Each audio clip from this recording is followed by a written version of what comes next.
गंगा के जल में एकादशी के दिन 7 बेलपत्री डालकर जो नंदीश्वर भगवान अर्थात जो शंकर जी के शिवलिंग के सामने नंदी होता है, उस नंदी के चरण पर गंगा का जल चढ़ाकर बेलपत्री शिव पर समर्पित कर देता है, उसके घर में रुपया रुकना चालू हो जाता है। फिर वो गलत जगह पर नहीं जाता, गलत स्थान पर वो धन जाएगा ही नहीं। नमः शिवाय। हर हर महादेव। षटतिला एकादशी माघ मास के कृष्ण पक्ष की एकादशी तिथि के दिन मनाई जाती है। इस दिन भगवान को तिल का भोग लगाना बहुत ही शुभ माना जाता है।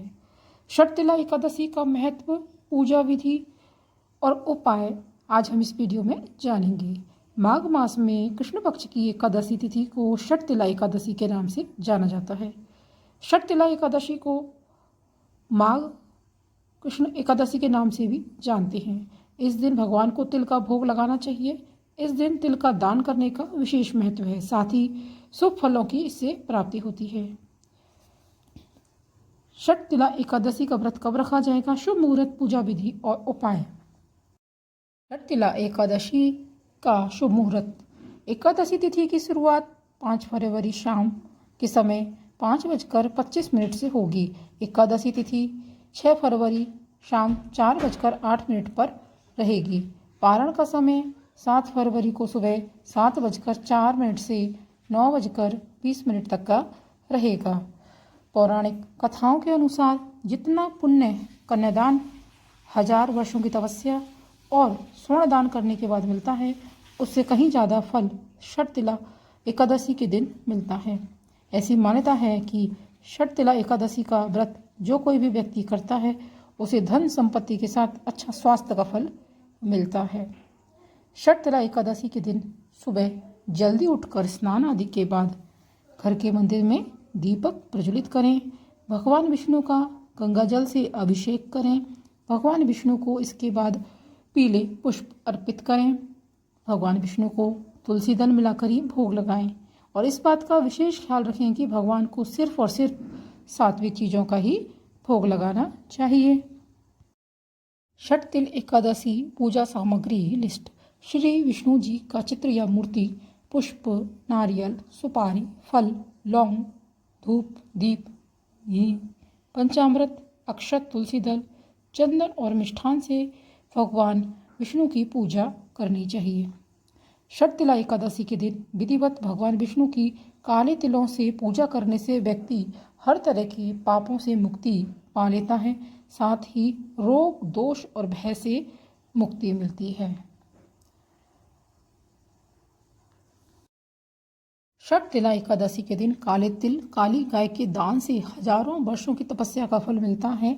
षटतिला एकादशी पर तिल के प्रयोग से जीवन में आने वाली बाधाएं दूर होती हैं और कुंडली में ग्रहों की स्थिति अनुकूल होती है।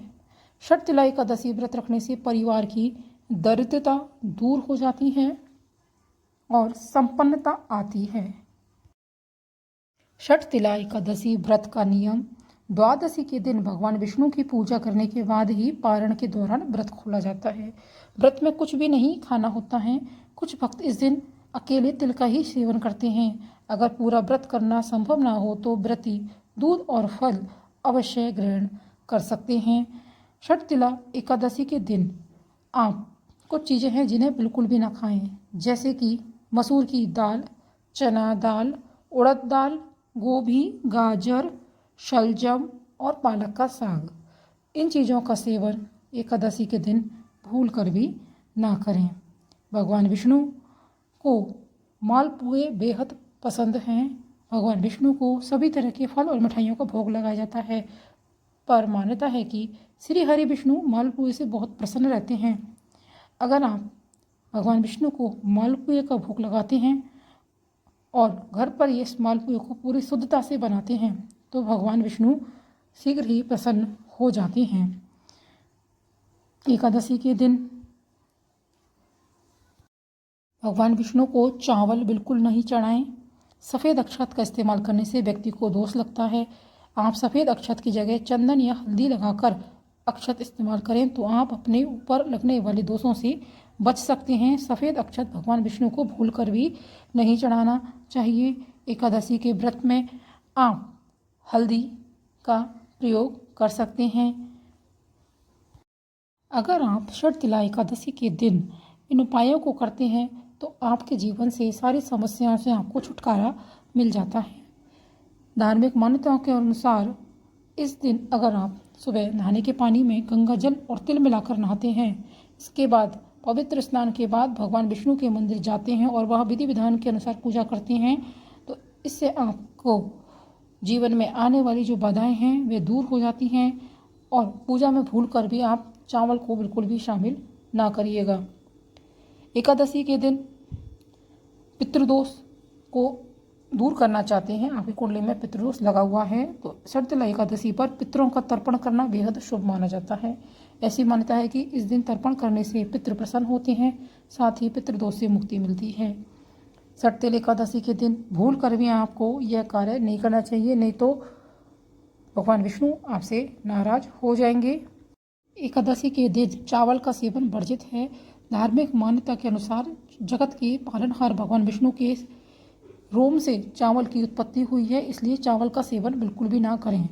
तामसिक भोजन और शराब का सेवन इस दिन नहीं करना चाहिए। षटतिला एकादशी के दिन किसी से बातचीत के दौरान अभद्र भाषा का प्रयोग ना करें। षटतिला एकादशी व्रत के फल से आप वंचित रह जाएंगे। षटतिला एकादशी के दिन किसी इंसान के प्रति गलत नहीं सोचना चाहिए, ना ही किसी की बुराई करनी चाहिए। इस दिन भगवान विष्णु की पूजा और भजन कीर्तन करना चाहिए। इस व्रत को करने वाले इंसान को ब्रह्मचर्य के नियमों का पालन अवश्य करना चाहिए। षटतिला एकादशी व्रत कथा। पौराणिक कथाओं के अनुसार प्राचीन काल में एक ब्राह्मणी थी।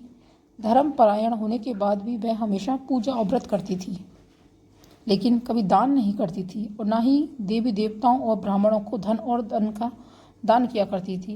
ब्राह्मणी की पूजा और व्रत से जगत के पालनहार भगवान विष्णु जी प्रसन्न थे। ऐसा ब्राह्मणी ने सोचा कि ब्राह्मणी ने पूजा और व्रत करने से अपने शरीर को शुद्ध कर लिया, ऐसे में उसे बैकुंठ लोक तो प्राप्त हो जाएगा, लेकिन उसने कभी जीवन में दान नहीं किया तो बैकुंठ लोक में इसके भोजन का क्या होगा। इन सभी बातों को सोचने के बाद भगवान श्री हरि ब्राह्मणी के पास गए और उससे भिक्षा मांगी। भगवान विष्णु के भेष में साधु को ब्राह्मणी ने भिक्षा में एक मिट्टी का डेला दे दिया। भगवान उसे लेकर बैकुंठ लोक में लौट आए। कुछ समय के पश्चात ब्राह्मणी का देहांत होने के बाद वह बैकुंठ लोक में आ गई। ब्राह्मणी को भिक्षा में मिट्टी को देने की वजह से बैकुंठ लोक में महल प्राप्त हुआ, लेकिन उसके घर में अन्न आदि कुछ भी नहीं था। ये सब देख भगवान श्री हरि से ब्राह्मणी ने बोला कि मैंने जीवन में सदैव पूजा और व्रत किया, लेकिन मेरे घर में कुछ भी नहीं है। भगवान ने उसकी समस्या सुनकर कहा, तुम बैकुंठ लोक की देवियों से मिलकर षटतिला एकादशी का व्रत और दान का महत्व सुनो, उसका पालन करो, तुम्हारी सारी गलतियां माफ हो जाएंगी, मनोकामनाएं पूरी होंगी। ब्राह्मणी ने देवियों से षटतिला एकादशी का महत्व सुना और इस बार व्रत करने के साथ तिल का दान भी किया। मान्यता है कि षटतिला एकादशी के दिन व्यक्ति जितने तिल का दान करता है उतने 1000 वर्ष तक बैकुंठ लोक में सुखपूर्वक जीवन व्यतीत करता है। इस तरह से षटतिला एकादशी की कथा समाप्त होती है। दर्शकों, आपको इस वीडियो में जितने भी उपाय और विधि विधान बताए गए हैं, आप उनका पालन कीजिएगा, आपकी पूजा सफल होगी। और अगर आपको यह वीडियो पसंद आया है तो इस वीडियो को लाइक कीजिएगा, शेयर कीजिएगा, कमेंट बॉक्स में ओम नमो भगवते वासुदेवाय जरूर लिखिएगा। अगर चैनल पर नए आए हैं तो चैनल को सब्सक्राइब करना ना भूलिएगा। मिलते हैं अगले वीडियो में। ओम नमो भगवते वासुदेवाय। हर हर महादेव। धन्यवाद।